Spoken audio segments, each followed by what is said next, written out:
प्रधानमंत्री नरेंद्र मोदी का एक बेहद अहम विदेश दौरा। 9 साल बाद मोदी इस देश में जाते उससे पहले ही राहुल गांधी ने पूछ लिए 5 सवाल। दोस्तों, या तो मोदी जी अपने आप को बिल्कुल भी इंपॉर्टेंस नहीं देते हैं या फिर हमारे मोदी जी अपने आप को हद से ज्यादा इंपॉर्टेंस देते हैं। दोस्तों, क्योंकि इन दोनों ही सूरतों में आप किसी भी सवाल से ऊपर हो जाते हैं।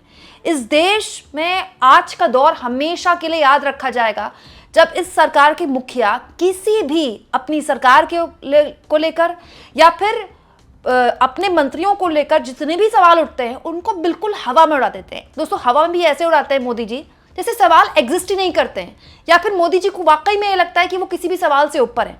एक ऐसे वक्त में मोदी जी इजराइल के दौरे पर जा रहे हैं जहां पर इजराइल और उनको लेकर एक बहुत ही विस्फोटक खुलासा हो चुका है। दोस्तों, मोदी के इस विदेश दौरे से पहले राहुल गांधी के 5 सवाल क्या है मैं आगे आपको बताऊंगी, लेकिन आखिरकार 9 साल बाद भारत के प्रधानमंत्री इजराइल दौरे पर जा रहे हैं। दोस्तों, ये रणनीतिक तौर पर तो भारत के लिए बहुत महत्वपूर्ण दौरा है, लेकिन ये इसलिए भी महत्वपूर्ण है क्योंकि एप्स्टीन फाइल में जो खुलासे हुए थे अभी रिसेंटली कुछ दिन पहले, उसमें एक ये खुलासा भी हुआ था। हालांकि इसमें सिर्फ पीएम का जिक्र है, 2 लोग बीच में बात कर रहे हैं, उसमें पीएम का जिक्र है और इस जिक्र में भारत के प्रधानमंत्री के लिए कहा गया था, the Indian prime minister Modi took advice and danced and sang in Israel for the benefit of US president.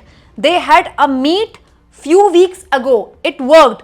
मतलब भारत के प्रधानमंत्री ने एडवाइस ली, सलाह ली। एप्स्टीन का जिक्र नहीं है, सलाह ली। किससे सलाह ली पता नहीं, ठीक है। एंड डांस्ड, नाचे और गाए इन इजराइल, इजराइल में किसके बेनिफिट के लिए? यूएस प्रेसिडेंट के बेनिफिट के लिए, उनके फायदे के लिए। और कुछ दिन पहले ही उनसे उनकी मुलाकात भी हुई है। दोस्तों, पिछली बार जब पीएम मोदी 2017 में इजराइल गए थे, ये उस वक्त का मेल है, राइट।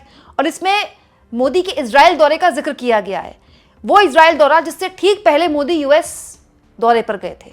और अब मोदी 9 सालों में, देखिए टाइमिंग आप देखिए, एग्जैक्टली उसी वक्त इजराइल जा रहे हैं जिस वक्त एक बेहद ही विस्फोटक ये मेल आ चुका है। एप्स्टीन फाइल्स की कई मेल्स उजागर हो चुकी है, उनमें से ये एक मेल था। यहां मैं क्लियर कर दूं, इसमें नरेंद्र मोदी का जिक्र है। 2 लोग बात कर रहे हैं, उसमें बीच में नरेंद्र मोदी का जिक्र है, तो इससे नरेंद्र मोदी दोषी नहीं हो जाते हैं। लेकिन दोस्तों, एप्स्टीन फाइल्स जिसके खुलासे पर पूरी दुनिया में हलचल मची हुई है, इस्तीफों की झड़ी लग गई है, हमारे प्रधानमंत्री और उनकी सरकार को कोई फर्क नहीं पड़ता। दोस्तों, मोदी जी का मात्र जिक्र है। हरदीप पुरी ने तो खुद स्वीकार किया है कि वो एप्स्टीन से 4-5 बार मिले हैं, चाहे अपने दल के साथ ही मिले हों, कि जब हरदीप पुरी एप्स्टीन से मिले तब एप्स्टीन पर इस तरह के आरोप लग चुके थे। दुनिया जानती थी कि वो किस तरह के कारस्तानियों में लिप्त है। दोस्तों, उसके बावजूद भी हरदीप पुरी उससे मिलते हैं। और सोचिए दोस्तों, ये दौरा उस वक्त हो रहा है इजराइल में भारत के प्रधानमंत्री का, जब भारत और अमेरिका के बीच अभी कुछ दिन पहले ही ट्रेड डील हुई है और उस ट्रेड डील को लेकर हर दिन नए खुलासे हो रहे हैं, हर दिन एक नई प्रेस कॉन्फ्रेंस हो रही है। ये बात सही है कि मीडिया ने इस पूरी ट्रेड डील में सरकार के पीछे ऐसे खड़ी हो गई है जैसे बीजेपी का कोई प्रवक्ता भी खड़ा नहीं होगा।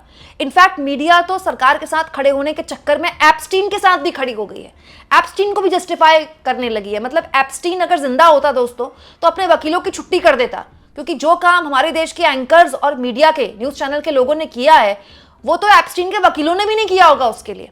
लेकिन इन सब के बीच जब प्रधानमंत्री इजराइल दौरे पर जाते और उनको लेकर जो ये मेल है जिसमें उनके इजराइल दौरे का भी जिक्र है 2017 का, और उनके उस वक्त के अमेरिका के विजिट का भी जिक्र है, राहुल गांधी ने कुछ गंभीर सवाल पूछे हैं। और ये सवाल डायरेक्ट राहुल गांधी ने प्रधानमंत्री से पूछे हैं इस ट्रेड डील को लेकर। क्यों?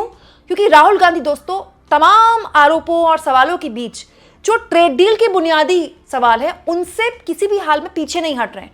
हर दिन कोई ना कोई सवाल पूछ रहे हैं। जैसे उन्होंने प्रधानमंत्री से 5 सवाल पूछे। वो कहते हैं, यूएस ट्रेड डील के नाम पर हम भारत के किसानों के साथ विश्वासघात होते देख रहे हैं। मैं प्रधानमंत्री से कुछ आसान सवाल पूछना चाहता हूं। डीडीजी इंपोर्ट करने का वास्तव में क्या मतलब है? क्या इसका मतलब यह है कि भारतीय मवेशियों को जीएम अमेरिकी मक्का से बने डिस्टिलर्स ग्रेन खिलाए जाएंगे? क्या इससे हमारे दूध उत्पाद प्रभावी रूप से अमेरिकी कृषि उद्योग पर निर्भर नहीं हो जाएंगे? अगर हम जीएम सोया तेल से आयात की अनुमति देते हैं तो मध्य प्रदेश, महाराष्ट्र, राजस्थान और देश भर के हमारे सोया किसानों का क्या होगा? वे एक और कीमतों का झटका कैसे झेल पाएंगे? जब आप एडिशनल प्रोडक्ट्स की बात करते हैं तो उसमें क्या क्या शामिल है? क्या ये समय के साथ दाल और अन्य फसलों को अमेरिकी आयात के लिए खोलने के दबाव का संकेत है? नॉन ट्रेड बैरियर्स हटाने का क्या मतलब है? क्या भविष्य में भारत पर जीएम फसलों पर अपने रुख को ढीला करने और प्रोक्योरमेंट को कमजोर करने या एमएसपी और बोनसेस को कम करने का दबाव डाला जाएगा। एक बार ये दरवाजा खुल गया तो हर साल इसे और ज्यादा खुलने से हम कैसे रोकेंगे? क्या इसकी रोकथाम होगी या फिर हम सौदों में धीरे धीरे और भी फसलों को मेज पर रख दिया जाएगा?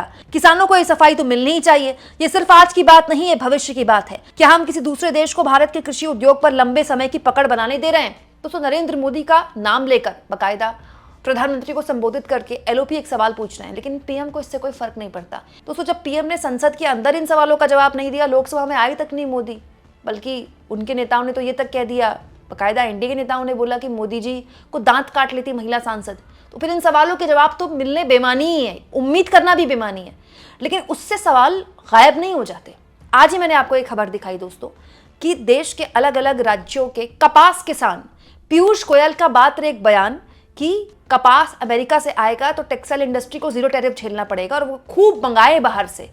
ये अपने आप में कपास किसानों को लामबंद कर रहा है।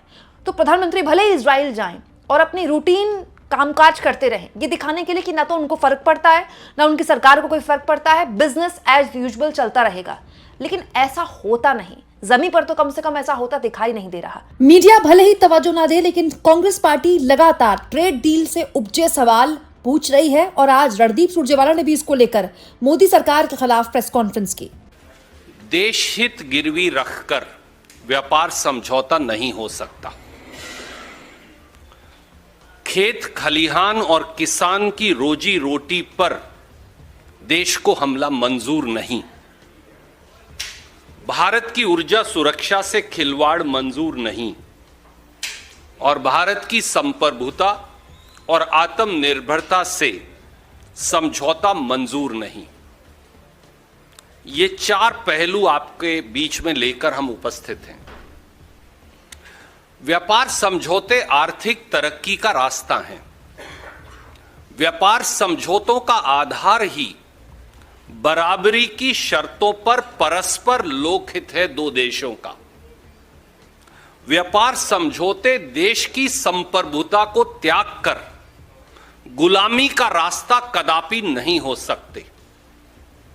व्यापार समझौतों की आड़ में देशहित और लोकहित दोनों की बलि नहीं दी जा सकती। अंग्रेज से भी हम इसी वजह से लड़े थे। करोड़ जनमानस व्यापार समझौते की आड़ में देशहित और लोकहित की बलि कभी स्वीकार नहीं करेंगे। अमेरिका भारत व्यापार समझौते में मोदी सरकार ने किसानों व खेत खलिहान के हितों की बलि दे डाली। भारत की ऊर्जा सुरक्षा से सरेआम खिलवाड़ किया। भारत की डिजिटल स्वायत्तता व डेटा प्रिवेसी पर गंभीर सवाल खड़े कर दिए। भारतीय हितों की रक्षा में मजबूती से खड़े होने की बजाय एक मजबूर सरकार ने भारत की संप्रभुता और आत्मनिर्भरता पर समझौता कर लिया।